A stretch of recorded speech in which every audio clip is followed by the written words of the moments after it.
My name is Martin Dunne. I'm the Managing Director of a company called Halocare over in Ireland. My Chief Clinical Director is Paul. Paul is in the audience there as well.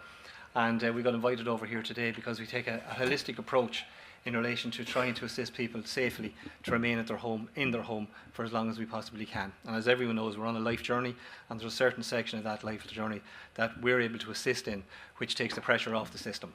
And when I was sitting here earlier on today trying to figure out how to kind of land in this presentation, because A, we're over from Ireland, as you say, and B, it's a slightly different approach to a virtual ward, ED in the home, etc., etc. And I'll go through that in a couple of minutes.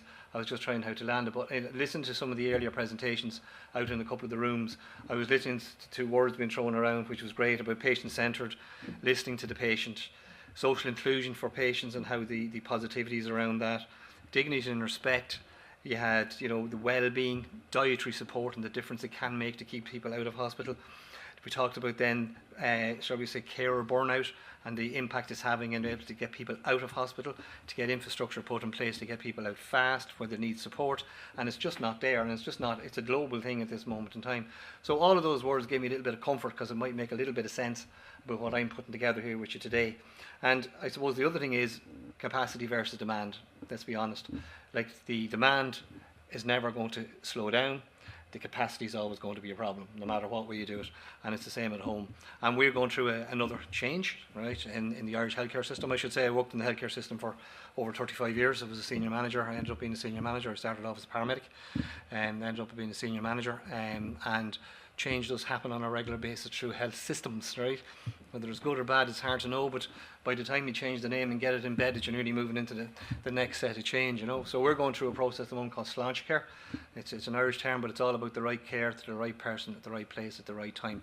And that's what's echoing through all of the other things we've discussed here today.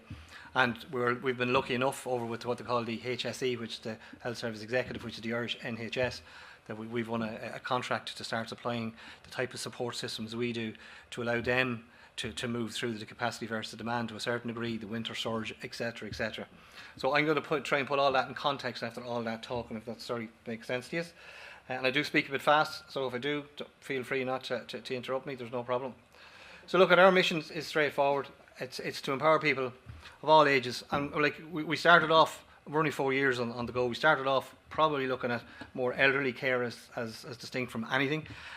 We then suddenly realised that in the majority of people, a lot of clients, stroke patients, or whatever you want, they just don't fit into one bucket. Whether it's mental health, whether it's COPD, whatever it may, they just don't fit into a bucket, because they all seem to have a series of, shall we say, problems that they have as part of their own life, right, and their own well-being, that are being slightly compounded by one or the other. So we've gone away from sort of elderly to all ages, right? And another important thing is I have supported by the innovation technology, which is great, and passionate caring people. Now the reason I have the passionate caring people in is because we operate a care hub, that's the photograph of there in the background there, on a 24/7 basis. And what we do with all our clients, and it's a bit time consuming, we make a phone call to them every day, all right? It's a 2 or 3 minute phone call. How are you today, right? How are you getting on? How's the cat? How's the dog? How's the pigeon? It doesn't make any difference. They get to this relationship. And we have some absolutely fabulous technology, which is way, way out of my scope of understanding, right? And there's no cameras, it's fully unintrusive, right? But all the compliments you get is the phone call, the 5 minutes of a chat, the 3 minutes of a conversation, whatever it might be. And I'll go through them later on. So when we started to look at this, we were looking at, what are the global healthcare challenges? There's no change, there's no difference anywhere, right? So we have an ageing population, we're all aware of that, me included. We have a large increase in chronic illness, huge waiting lists for admission, probably a huge waiting list to come out as well, but that's the other way of looking at it.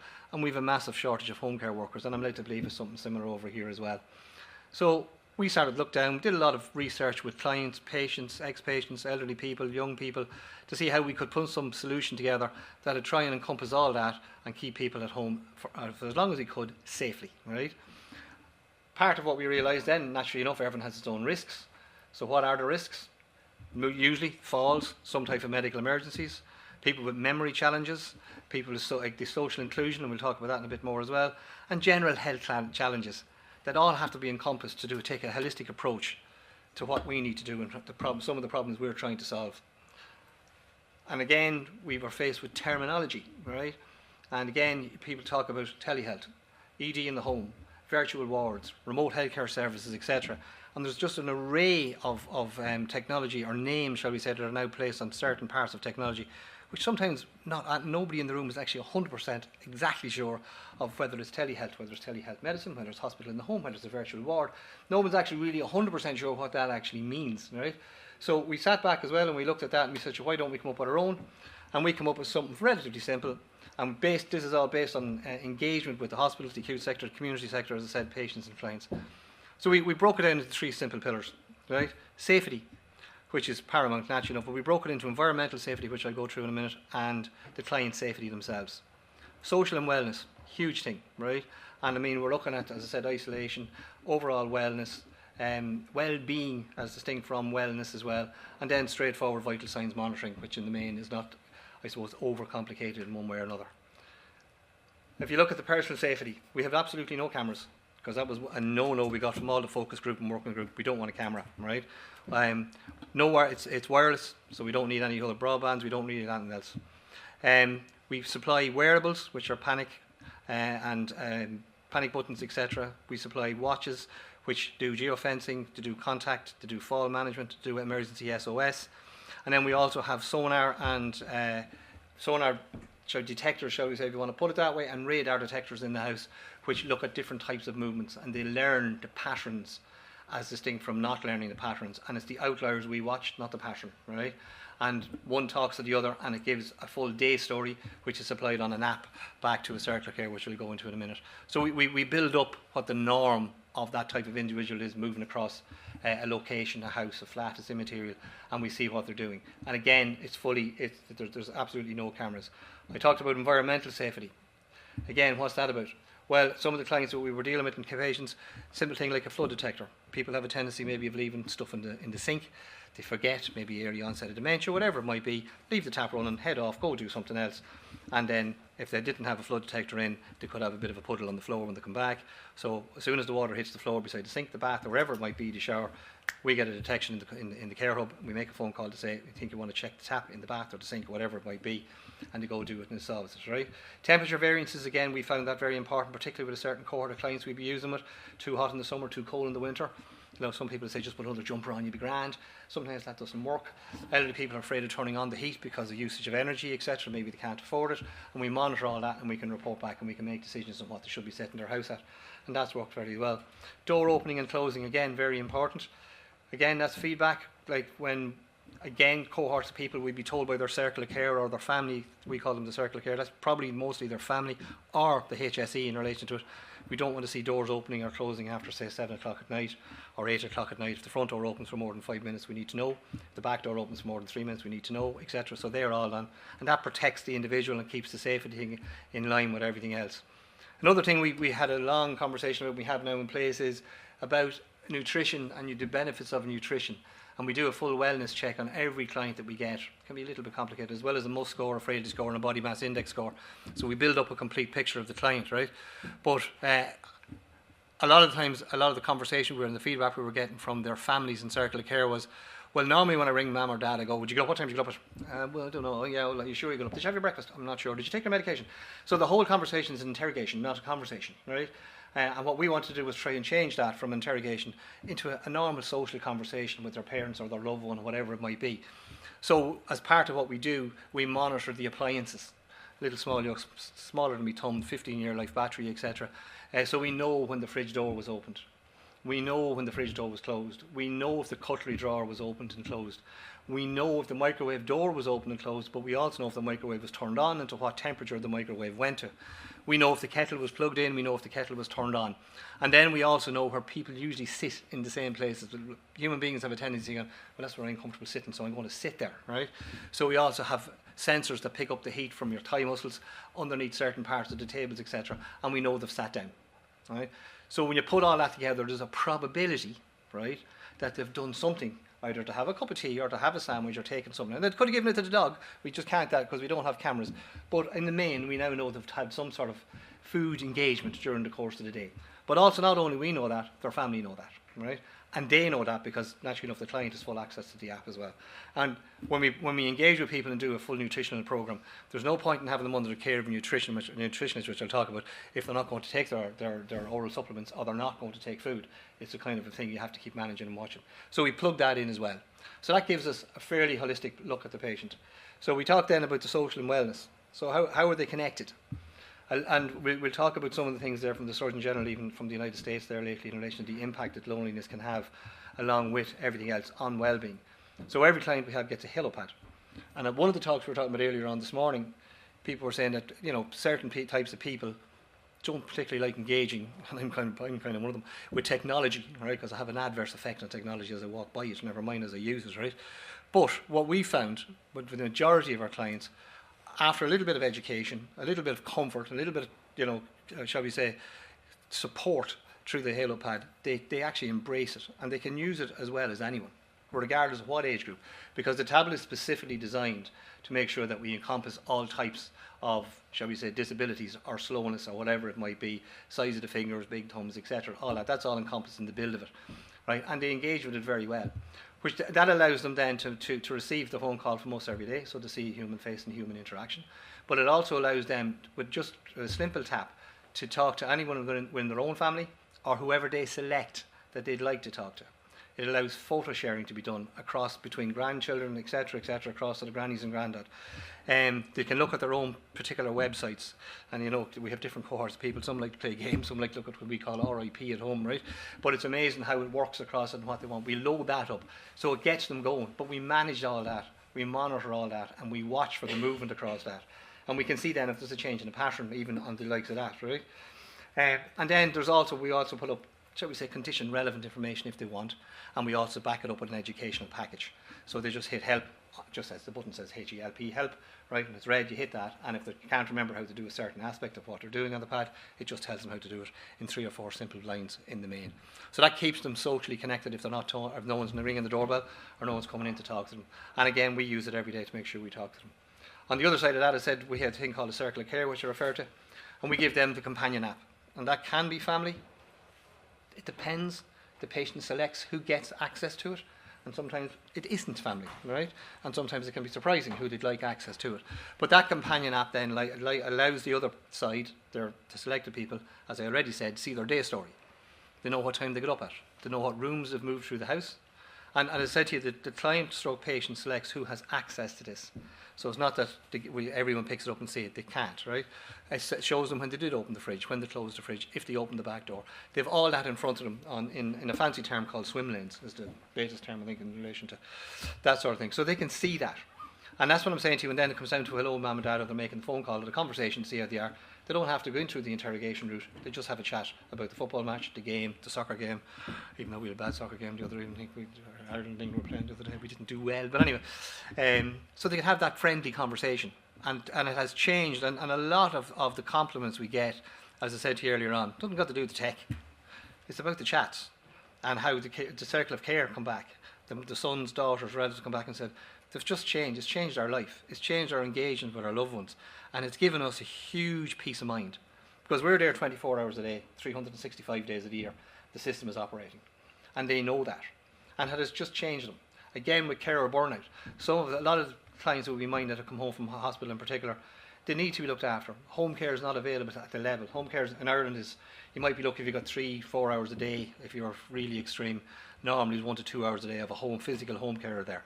What happens to the other 22 and 23 hours a day, right? It's down to a family member or a loved one. And we suffer a lot of care burnout because of that.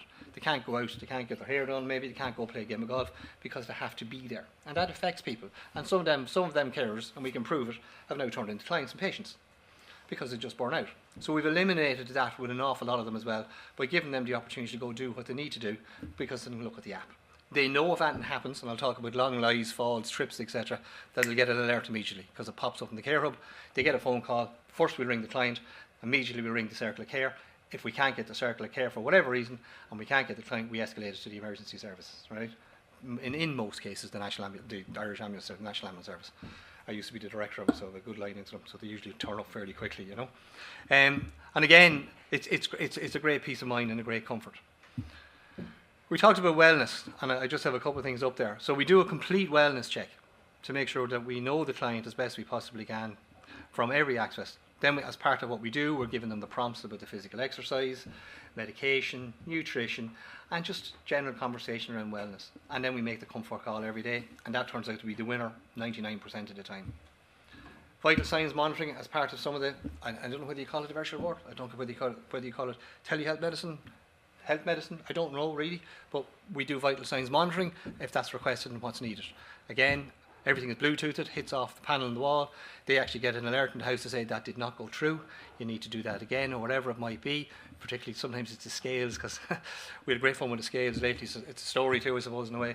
We have a fully automated Power BI dashboard, it's called. The health service executive require all that up in front of them, and they wanted fully automated. So there only lately we managed to get the scales in all the clients' houses fully automated, that when they stand on the scales, it updates the Power BI dashboard, and they can see the trends, and they can see the weight, and if there's weight loss, there's triggers around nutrition and all that crack and everything else, which was great. Until we realised after a week or two there was just consternation. Like at home, I don't know what it's like here, but everyone that walks by a weighing scales has a tendency wanting to stand on it, and to stand on it, to want to move it. And then sometimes we had someone who wanted to weigh their dog, their cat, etc. And whether it was the luggage going on holidays. Now, what that does to a Power BI dashboard and a weight trend is unbelievable, right? And we had phone calls coming in from the nurse specialist doctors going, this person's lost 15 stone in 15 minutes. Like, what's going on? But it was because the dog stood on it, or someone put the dog. And then they moved the scales away from the area, because everything's geofenced where it can actually hit the panel that sends it back to the control centre, right? And people drag it around the house. And so we had to probably go back to the good old ways of making a phone call and saying, could you mind standing on the scales now that we're on here for 5 seconds, and we'll just get the reading. So they're all part of technology and learning, you know yourself. But the rest of it is straightforward: temperature, pulse ox, etc., etc. And they're just beamed in, and they're sent on. We don't actually do anything with them. We send them on to the appropriate centre if they need it, and if they don't need it, that's fine too, and we'll hold it. So that's just a picture of the care hub, just in case you think I'm spoofing you. That's what we have. That's 24/7, 365. Done about 2.6 million hours of monitoring over the last 2 years, which gives us a fair lot of expertise in what we're doing, and it's a busy little spot. Now, here's a good one. You're going to enjoy this. On the other side, then, just in case there is some managers, and I don't know exactly the full audience I'm talking to, from a HSE perspective, from a Health Service Inc. governance, shall we say, quality assurance point of view, there's the few questions they ask. Well, can you scale? Right? I mean, how quickly can you scale up? And we're going, well, how quickly can you give us clients, etc. But we can scale up if you give us the clients. So we just to let you know, the system is fully scalable, both from an organisational point of view, from an IT point of view, actually from a physical building point of view. We have a second building, and we can, because it's in the cloud, it can be managed from anywhere, but it's fully protected, etc., etc. So that's one of the questions that's asked. The next question, someone will say to us, yeah, but you know yourself, we have to pay for this. And personally, from being a senior health manager for many years, when someone walks into the room and says to me, I'm going to save you 3 million, I usually say, it ain't going to happen.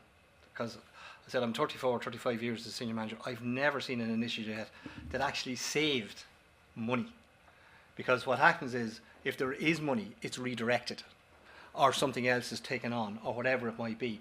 So when you say, I'm going to save you X amount of beds, and they go, no, I've never seen an empty bed yet.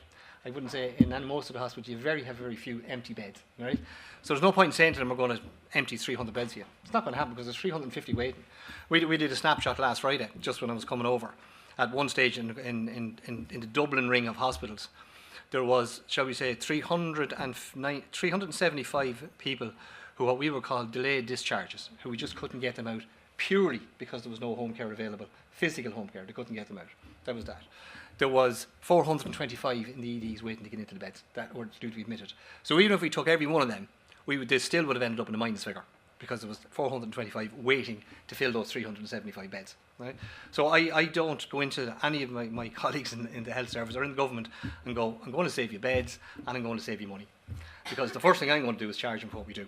So that's another cost code that wasn't there yesterday, that's now on the bottom of the list. Right? And they go, sure, you know. So we try to give them an idea of the efficiencies that you can get through the system. So there's a crude slide even in relation to the UK, in relation to the state. And one night, give or take, £901, give or take, in a hospital in the UK, according to some of the NHS reports, right? Like for us, for one night, for one 24-hour period, it's £35, right? And you can extrapolate that across a week, a month, or a year, whatever you want. And that's in the acute sector, and we call that hospitals. We also have the community sector, which is outside the hospitals, and part of what we're doing, and I think you're doing the very same, everything is going to be linked. So the community is going to talk to the acutes, and the acutes is going to talk to the community, and mental health is going to talk to all that. It's usually a challenge to get that information flow going fairly seamlessly, but at home we're doing the very same, and that's the Untitled drive. However, there is different cost benefits, and as you can see out in the community there, if we have someone keeping them at home, we're into our average here for home care is £30. At home again, cost per hour for us is £1.46. So there is economies of scale, right?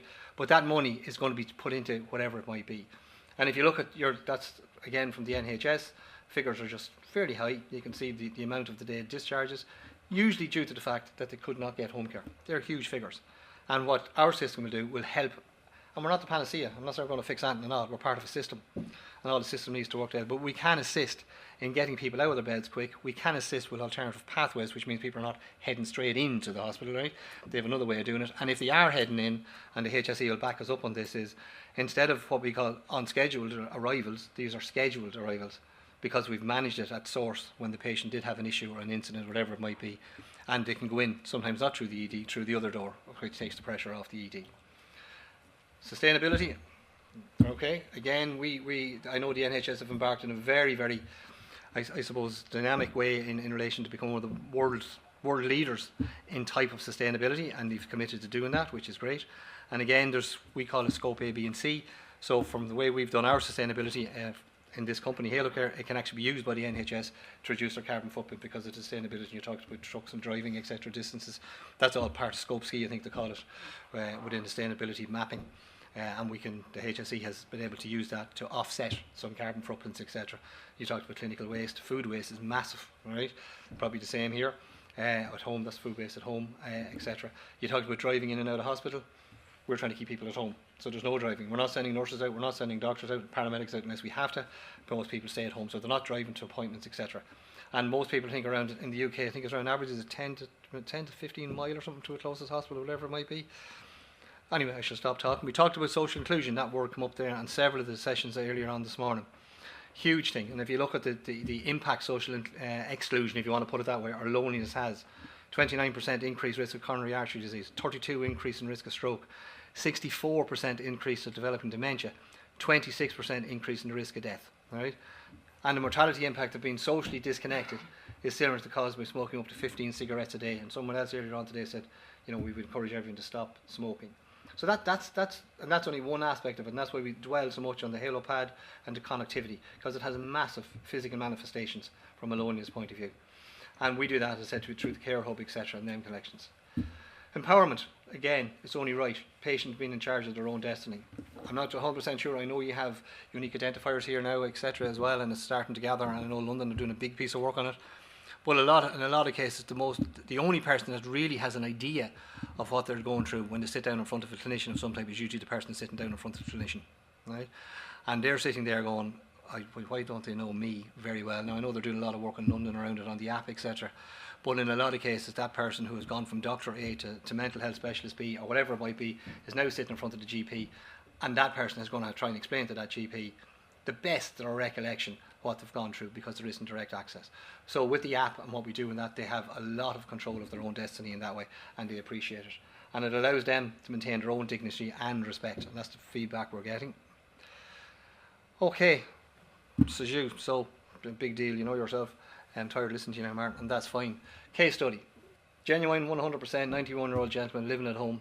The only thing he had at home with him was the dog, right? He had several referrals into the emergency department due to what we would call a long lie, and a long lie is different to a fall. A fall is something that happens suddenly. A long lie is when they don't move after the fall, right? And we monitor that, and that gets a different response. So he's had several long lies, chronic constipation, weight loss, and dehydration. One son, nice guy, met this man, lives locally, but not able to give the care to his dad that he needs, family commitments, etc., etc. He was put on to ourselves. Lovely man.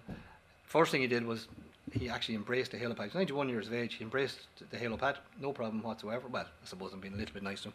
But after a few days, he had no issue in shall we say, manoeuvring across it and being able to operate it. Really looks forward to the call once a day. Again, big deal is, right, he's had one fall, which was identified by Halocare, and long lie, he has not gone back to ED since. That's 3 months before and 3 months after. And that's because of all the systems that are in place to give him a little bit of self-confidence, to improve his own well-being and improve his own mental health, and he's socially connected. And he'll tell you that. So I don't know whether I put this in who wins, and I don't know whether wins is the right probably term to use, but it's the word I come up with anyway.